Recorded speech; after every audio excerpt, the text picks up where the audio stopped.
freedom. But the evening didn't arrive. "We need to speak to her urgently, Mr. Dillon.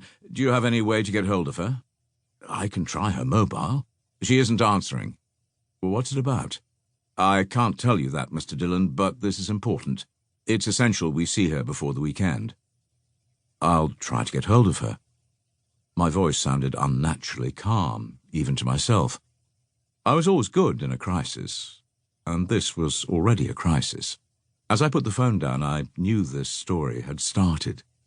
The GP's call was the first banging of a shutter, heralding a storm, the water slicking back along the harbour wall, the ground's tremor before an earthquake.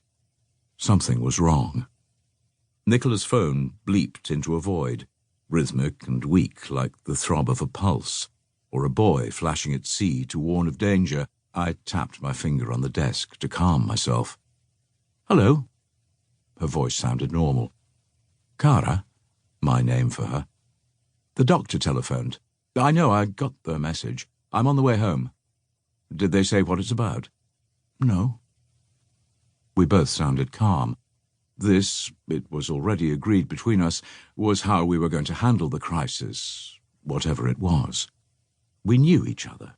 We'd been together nearly 30 years. Whatever happened, we would be strong together. "Shall I meet you at the surgery?" "On the corner outside." I have her texts, still. "Crossing bridge at 16:45 that Friday afternoon. At 16:47, I'll meet you at Wincott Street." I stood on the corner, waiting. Sometimes I feel as if I'm waiting there still, or as if, in that moment, life could have taken another turn. We could have met on the corner, happy, and gone to dinner to celebrate my new job, or met on the corner and gone home. I remember watching cars drone along Kennington Road. It was all so familiar, the newsagent, the parked cars, and Pelican Crossing. But already everything was changing. Invisibly, our world was being packed away around me, like a funfair after the carnival. The places we loved, the habits we'd grown, were fading from sight one by one. Our future was vanishing in fog. We'd always been so lucky, until that Friday afternoon. And we knew how lucky we were. No landslides had carried us away, we'd suffered no catastrophes, bereavements, or major illnesses. We came from happy, stable homes, loved our children, and earned enough to be comfortable. Time had rolled by in a dependable sequence, the years passing as solidly as stones in an ancient path, as if someone had gone that way before to clear the track for us. Perhaps the only unusual thing about us was the depth of our love, a blissful, all-consuming love that had united us for 28 years. That, too, had begun on a street corner, Saturday the 14th of November, 1987. Nicola and I met on the pavement outside the Whitechapel Gallery. We'd already known each other for 5 years. I'd once stood in as a date for Nicola's high school leaving dance. Her boyfriend at the time was away.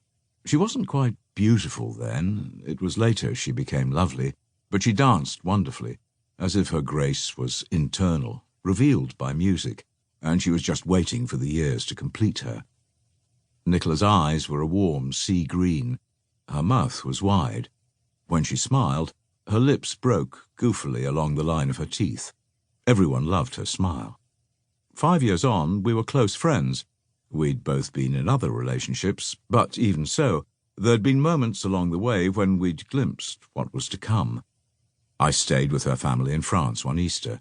We were revising for exams, but escaped for a drive through woods to a castle nearby. Nicola had been going there since she was a child, when her parents bought the ramshackle old farmhouse in Aquitaine. It was her private place, revealed only to close friends. In driving me to the castle, we both felt as if she was showing me something, pointing out a cleft in the horizon, a tower we would one day inhabit. Neither of us would have been surprised had someone predicted our future together, raising children, being happy. So love had hovered around us, not quite landing. But then we found ourselves in autumn 1987 with long-term relationships over. Nothing was said. Nicola came to spend a weekend in Suffolk, where I'd borrowed my sister's cottage on the river at Pin Mill.